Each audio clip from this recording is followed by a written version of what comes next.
এটা হলো আজকের রেসিপি।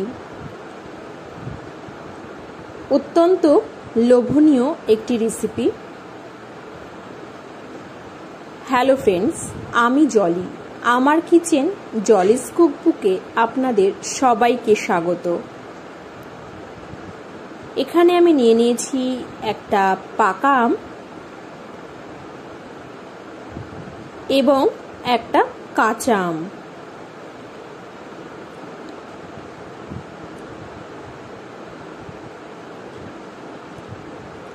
আমের খোসা ছাড়িয়ে ছোট ছোট টুকরো করে নিয়েছি। কড়াইতে দিয়ে দেব বেশ খানিকটা পরিমাণ জল। এবার এতে আমের টুকরোগুলো দিয়ে দিলাম। দিয়ে দিচ্ছি পরিমাণ মতো নুন। ভালোভাবে জলের সাথে মিশিয়ে নিচ্ছি।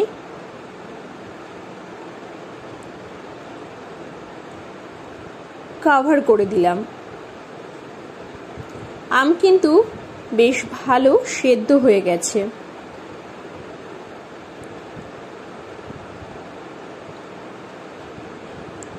একটা পাত্রে তুলে রাখলাম। দিয়ে দিলাম মিক্সিং জারে। ভালোভাবে কভার করে একটা পেস্ট তৈরি করে নেব। দেখুন পেস্টটা কিন্তু তৈরি হয়ে গেছে। কড়াইতে দিয়ে দিচ্ছি গোটা জিরে, গোলমরিচ, হালকা নেড়ে নিচ্ছি। এবার দিয়ে দিলাম মৌরি। আবারও হালকা নেড়ে নেব।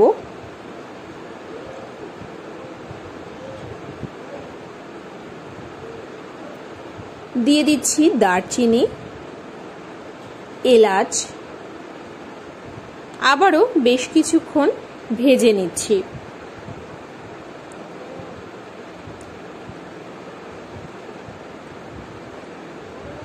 দিয়ে দিচ্ছি জোয়ান।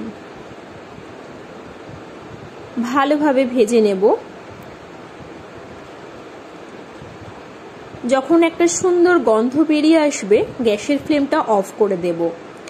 ওই কড়াইতেই দিয়ে দিচ্ছি জল। দিয়ে দিচ্ছি মিছরি। ভালোভাবে ফুটিয়ে নিলাম। দেখুন বেশ সুন্দরভাবে এটা মিশে গেছে।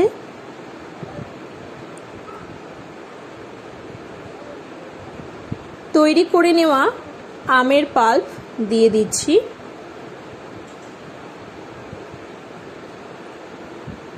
সমস্ত কিছু ভালোভাবে মিশিয়ে নিচ্ছি।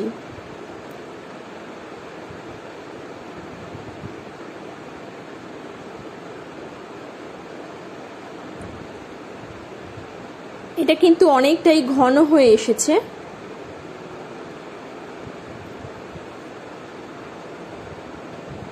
একদমই টেনে এসেছে।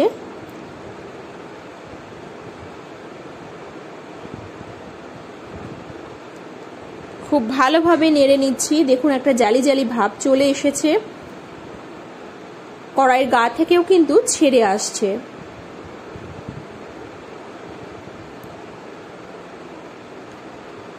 দিয়ে দিচ্ছি গন্ধরাজ লেবুর রস। আবারও ভালোভাবে নেড়ে নেব। আমি একটা কাঠের পাটাতনে আগে থেকেই তেল মাখিয়ে রেখেছিলাম। সেখানে দিয়ে দিচ্ছি গুঁড়ো মশলা, যেটা আমি শুকনো কড়াইতে ভেজে নিয়েছিলাম, সেটা শিলনোড়ায় ভালো করে গুঁড়ো করে নিয়েছিলাম। এবার এটা থেকে ছোট ছোট করে লেচি কেটে শেপ দিয়ে নিচ্ছি। এখানে একটা কথা বলে রাখি, আমি মশলা গুঁড়ো করার সময় নুন দিয়ে গুঁড়ো করেছি। দেখুন আমি এখানে হাতে শেপ দিয়ে নিচ্ছি। হাতে একটু তেল মাখিয়ে নিয়ে শেপ দিলে ভালোভাবে তৈরি হবে। দেখুন কত সুন্দর দেখতে লাগছে এটা।